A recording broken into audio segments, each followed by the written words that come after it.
Hello, hello, bonjour à toutes, bonjour à tous et bienvenue dans ce podcast Cœur à cœur avec Dieu.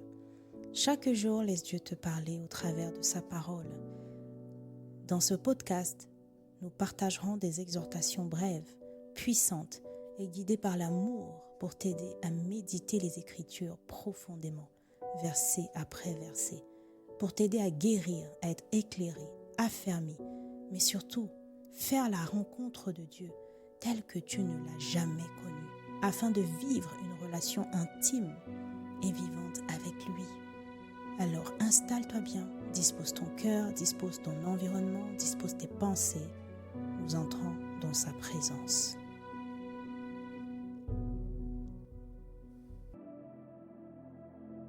Hello, hello, bien-aimés. J'espère que vous allez bien par la grâce de Dieu. Un nouveau message pour la gloire du Seigneur. Prenons le temps d'inviter le Saint-Esprit. Saint-Esprit, nous t'invitons en ce moment. Nous allons plonger le regard dans les Écritures. Alors, s'il te plaît, viens nous parler, viens toucher nos cœurs, viens nous restaurer, viens nous changer, viens nous transformer, viens nous guérir, viens nous restaurer. Viens renouveler notre intelligence, oui, s'il te plaît. Viens nous interpeller, viens nous former, viens nous exhorter, s'il te plaît, afin que nos cœurs soient de plus en plus proches du cœur du Père, afin que Christ soit visible dans nos vies. Que cette parole, Père, que cette parole, Saint-Esprit, puisse faire de nous des vrais disciples, des véritables disciples et témoins de Christ. Au nom de Jésus. Amen. Alors, le titre du message du jour est « Ta façon de faire n'est pas la bonne ».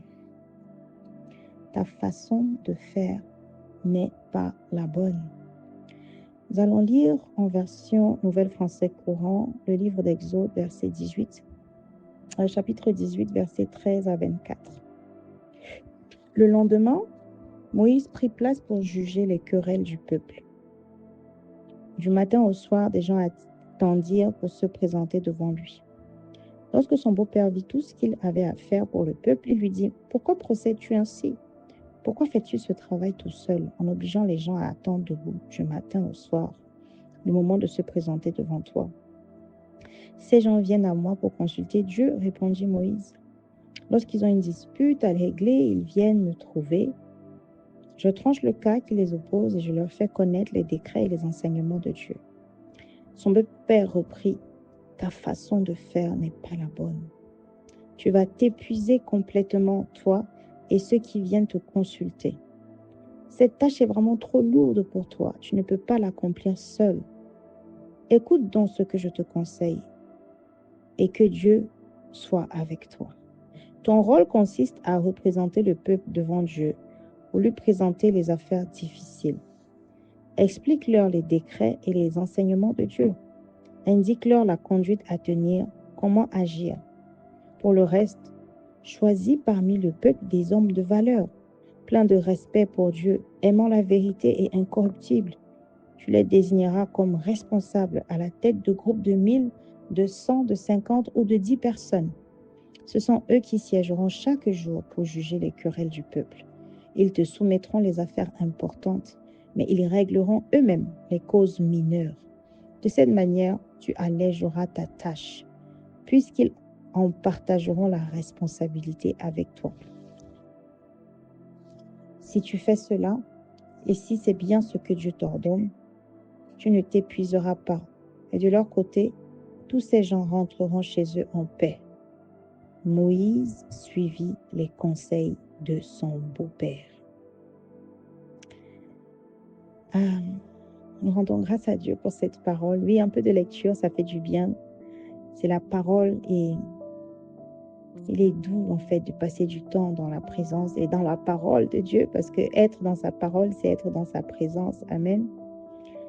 Vous voyez, bien-aimés, pourquoi ce titre, ta façon de faire n'est pas la bonne? Parce que lorsque je lisais ce texte, le Saint-Esprit m'a interpellée sur plusieurs choses, notamment le Moïse que nous pouvons être en fait dans la vie de tous les jours et la manière dont on procède. Mais vous voyez, Il y a la manière dont on procède, il y a ceux qui nous entourent, que Dieu place autour de nous pour nous corriger, pour nous guider.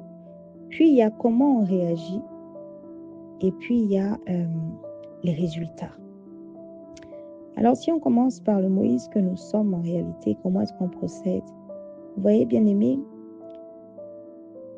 nous allons souvent avoir nos pensées, notre manière de faire, nos habitudes en fait pour régler les problèmes, analyser les situations, tirer des conclusions.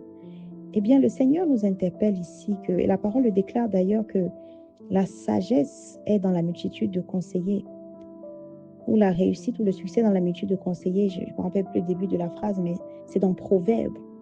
Pour dire ici, bien aimé, une interpellation au fait que lorsque nous avons à gérer des situations qui peuvent paraître grandes, lourdes, impliquer beaucoup de personnes ou nous dépasser, ou nous faire même peut-être peur parfois, quelque chose en tout cas qui nous dépasse, qui est grand, qui a de l'envergure.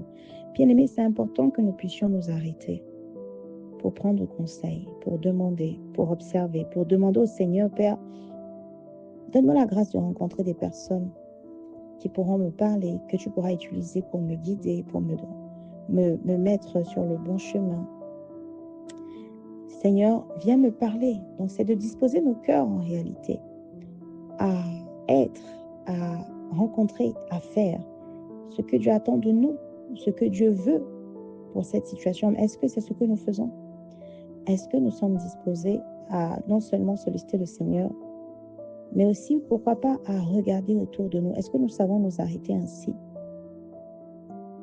et regarder autour de nous lorsque nous sommes dans une situation difficile, ou alors nous plongeons tête baissée dans le problème, ou alors plutôt nous nous renfermons dans la solitude, dans l'isolement? Alors, bien aimé, je nous invite à prendre le temps de regarder les personnes autour de nous, les Jéthro autour de nous,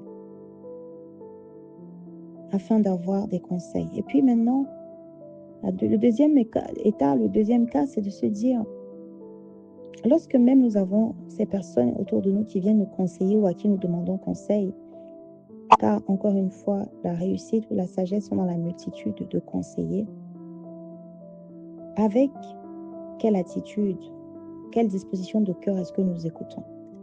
Est-ce que nous laissons l'orgueil prendre le dessus? Est-ce que nous laissons notre intelligence prendre le dessus?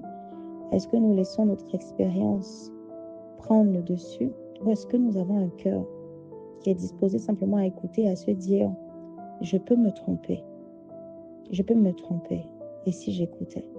Oui, bien aimé, la parole déclare dans Luc 18 au verset 18, faites attention à la manière avec laquelle vous écoutez. Bien aimé, le Saint-Esprit m'interpellait simplement sur le fait d'avoir la capacité d'écouter les conseils.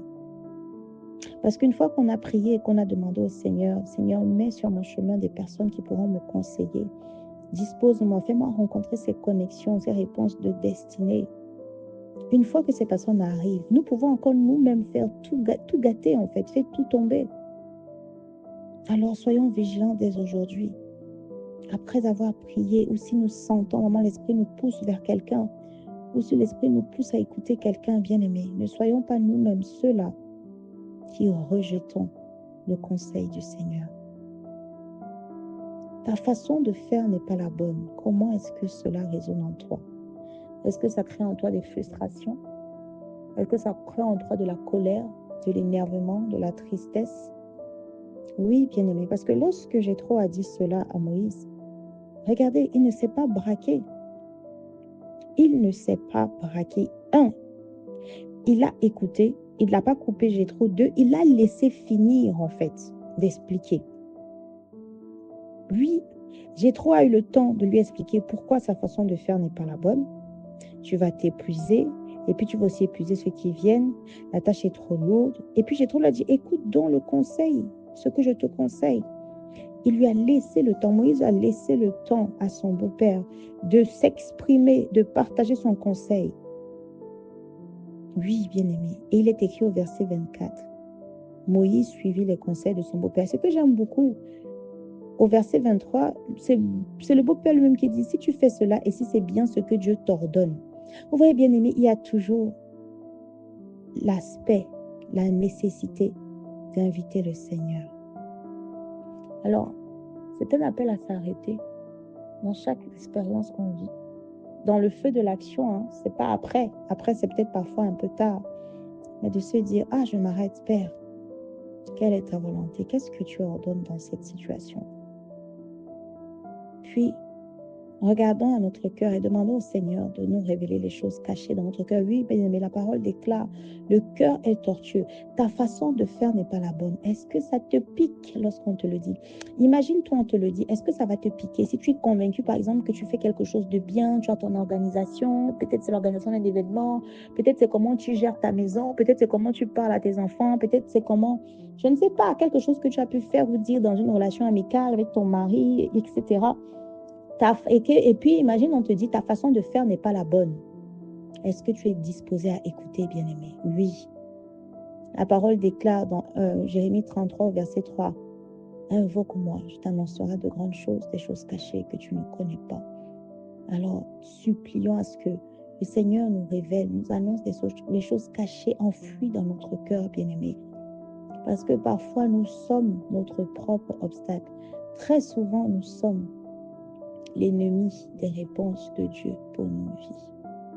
À cause de ce qu'on entend, qu'on reçoit mal, nous limitons les réponses de Dieu dans nos vies. Vous voyez, Moïse suivit les conseils de son beau-père. Il est capital lorsque Dieu envoie des personnes. Et vous voyez, si on n'a pas la sensibilité, on ne pourra même pas identifier ces personnes-là.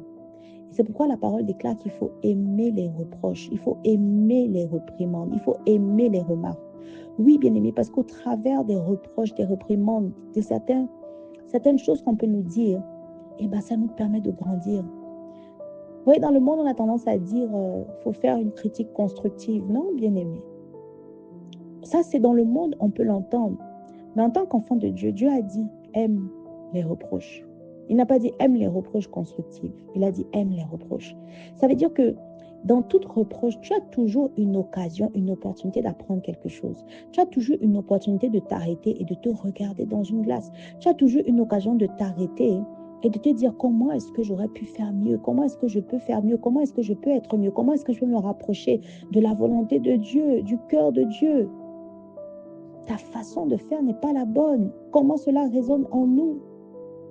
Ah, je prie que cette phrase puisse résonner positivement en nous chaque jour, que cela soit notre partage. Dans le nom puissant de Jésus-Christ, les remarques, les reproches, nous les aimons dès aujourd'hui. Dans le nom de Jésus-Christ, il n'y a pas de conditions constructives ou pas, bien-aimés. Parfois, on s'attache que trop sur la forme. Parfois, le fond est là. Oui, certains me diront, oui, mais on ne va pas m'insulter, me manquer de respect. C'est important de parler avec tact et bienveillance. Oui, bien-aimé. Oui, même Dieu dit de faire les choses avec amour. Bien-aimé, la question n'est pas les autres. La question est toi. Tu choisis comment tu réagis face à ce que tu entends, face à ce que tu vois. Est-ce que tu vas choisir de te focaliser sur comment l'autre aurait pu mieux faire, ou est-ce que tu vas choisir de te focaliser sur ce que tu peux améliorer pour te rapprocher de la volonté de Dieu, du caractère de Christ? C'est ça ton focus. Alors Saint-Esprit, aide-nous. Aide-nous, s'il te plaît, à écouter comme toi. Aide-nous à ne plus regarder les choses superficielles à la forme. Aide-nous à nous focaliser sur l'essentiel, sur ce que nous devons changer. Aide-nous, Saint-Esprit, s'il te plaît, à accepter, à aimer les reproches, les réprimandes, pour que ton cœur soit notre cœur, pour que Christ soit visible. Aide-nous à nous détacher des actes des autres, des comportements des autres. Que nous ne nous cachions plus derrière cela, mais que nous portions nos responsabilités, que nous embrassions les remarques que tu fais, peu importe comment tu le fais, par qui tu le fais. Donne-nous la grâce d'entendre, de percevoir, de retenir, d'accepter et de pratiquer tous les changements que tu nous mettras à la lumière, Seigneur. Nous te demandons, Père, s'il te plaît, montre-nous ce que nous faisons mal et dispose nos cœurs à l'entendre, à l'accepter. Pour ta gloire, Seigneur, aide-nous à suivre les conseils, aide-nous Aide-nous, dispose les connexions de destinée, les bons conseillers. Oui, fais-nous rencontrer les bons conseillers, Seigneur, qui nous mèneront. Si nous sommes égarés sur le chemin que tu as prévu, qui nous remettront sur le chemin, qui nous feront rentrer dans ta volonté, aide-nous. Seigneur, empêche-nous d'être des personnes qui rejetons les mains que tu tends, qui rejetons tes reproches, peu importe qui tu envoies, peu importe qui tu utilises, Seigneur, donne-nous la grâce de ne plus nous arrêter au récipient, à qui parle, à comment il parle, Père, mais donne-nous la grâce d'être focalisé sur la transformation, sur le message, sur la parole, sur l'essentiel. Oh, tendre Père, pour ta gloire, délivre-nous de nous-mêmes, s'il te plaît. Nous avons prié avec foi et action de grâce au nom de Jésus-Christ. Amen.